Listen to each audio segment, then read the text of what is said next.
Yes Ravikanth, ఒక విషయం క్లియర్గా గమనిస్తే నిజంగా మిషన్ భగీరథతో ఫ్లోరైడ్ పూర్తిగా అంతమైపోయిందని చెప్పుకునే సిచ్యువేషన్ నుంచి అధికారంలోకి వచ్చిన సంవత్సరం లోపే మళ్ళీ ఫ్లోరైడ్ కేసెస్ నమోదవుతున్నాయని బహిరంగంగా మాట్లాడుతున్న మంత్రి వ్యాఖ్యలు చూస్తే నిజంగా ఒక నిర్వహణ లోపంతో, పర్యవేక్షణ లోపంతో ఒక ఉద్దేశపూర్వకంగా పథకాన్ని నీరుగార్చే ప్రయత్నం చేసిన పాపం, మళ్ళీ ఫ్లోరైడ్ను మళ్ళీ వెనక్కు తీసుకొస్తున్న పాపం కాంగ్రెస్ ప్రభుత్వానిది కాదా?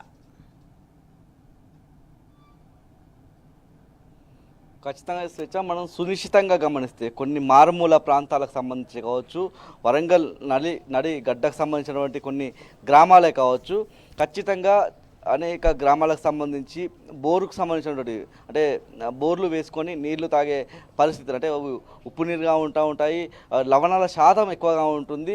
ఈ క్రమంలోనే అనేక మంది గ్రామానికి ఒక్కరిద్దరు కనీసం కిడ్నీ సంబంధిత వ్యాధులతో బాధపడి డయాలసిస్ చేసుకునే పరిస్థితులు గతంలో స్పష్టంగా చూసాము. ఇవన్నీ చూసినటువంటి చెల్లించినటువంటి ఆనాటి ముఖ్యమంత్రి కేసీఆర్ గారు ఖచ్చితంగా మంచినీళ్ళు అనేది ఒక మనిషికి సంబంధించినటువంటి ఒక హక్కుగా ఉంటుంది. ఆ మౌలిక వసతికి సంబంధించి, మౌలిక సదుపాయానికి సంబంధించి ఏ ఇల్లు కూడా నీళ్ళ కోసం గడప అంటే బయటి వైపు నడుచుకుంటూ వెళ్ళొద్దు. మహిళలకు సంబంధించి మహిళల అదే ప్రతి ఇంటికి నీళ్లు తీసుకొచ్చి ఆ మహిళల కాళ్ళు కడుగుతాం నీళ్ళతో అన్నటువంటి ఒక స్పష్టమైనటువంటి హామీ ఇచ్చారు. ఆ హామీని నెరవేర్చేటువంటి ప్రయత్నం చేశారు. హామీ నెరవేరింది కూడా. ఇవాళ మళ్ళీ మిషన్ భగీరథ ప్రాజెక్టు లేదు, నీళ్లు అందడం లేదన్నటువంటి ఒక కుట్రకైతే తెరతీస్తున్నట్టుగా మనం అర్థం చేసుకోవాల్సి ఉంటుంది. మళ్ళీ నీళ్ళకు సంబంధించినటువంటి నీళ్లను మనం చాలా చిన్నగా చూసినప్పటికీ మంచినీళ్ళ ద్వారా వచ్చేటువంటి వ్యాధులు తీవ్రంగా ఉంటాయి. అంటే మనం గత 10 ఏళ్ల నుంచి మనం చూసినట్టయితే కలరాకు సంబంధించి కావచ్చు, డయేరియాకు సంబంధించి కావచ్చు, మంచినీళ్ళు తాగడం వల్ల వచ్చేటువంటి అంటే కలుషిత నీరు తాగడం వల్ల వచ్చేటువంటి పరిస్థితులు, దానివల్ల వచ్చేటువంటి పరిణామాలు అంటే దుష్పరిణామాలు, ఆరోగ్యపరంగా వచ్చేటువంటి చెడు పరిణామాలు ఏవైతే ఉంటాయో అవి ఎక్కడా కనిపించని పరిస్థితులు మనం చూస్తూ ఉన్నాము. ముఖ్యంగా మరోవైపు ప్రతి వానాకాలం సీజనే కావచ్చు, ఎండాకాలం సీజనే కావచ్చు, ఎండాకాలం వచ్చినప్పుడు మరో రకంగా ఉంటుంది. వర్షాకాలం సీజన్లోనే ఆ పైప్ లైన్లలో నీళ్లు వెళ్ళే పరిస్థితి ఉంటుంది.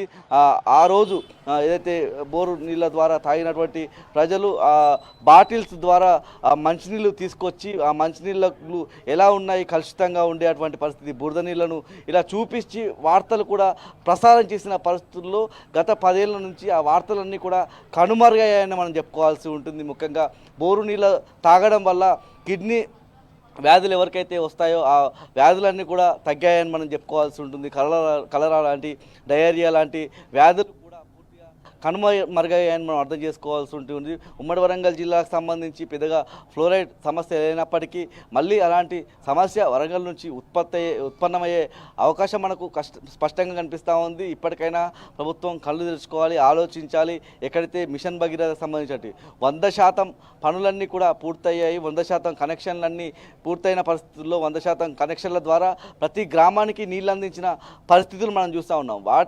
వాటిని ఎక్కడైనా ఏదైతే లోటుపాట్లు ఉంటాయో వాటిని మళ్ళీ పునరుద్ధరించుకోవాలి. ఏదైతే పైప్ లైన్లు పగిలి ఉంటాయో వాటి స్థానంలో కొత్త పైప్ లైన్లు వేసుకుంటే మళ్ళీ ఆ తాగునీరు ఇచ్చే పరిస్థితి ఉంటుంది. మళ్ళీ ముఖ్యంగా ప్రజలకు సంబంధించి వల్ల జేబులకు చిల్లులు పడే విధంగా నీళ్ళకు సంబంధించినటువంటి మంచినీటి వ్యాపారం ఆ దందా కూడా పెరుగుతుందని మనం అర్థం చేసుకోవాల్సి ఉంటుంది. మనుషులకు సంబంధించి ఇటు పైసలు గుల్ల అవడమే కాదు, ఇటు ఆరోగ్యాలు కూడా గుల్ల అయ్యే ప్రమాదం మాత్రం మనకు స్పష్టంగా కనిపిస్తూ ఉంది.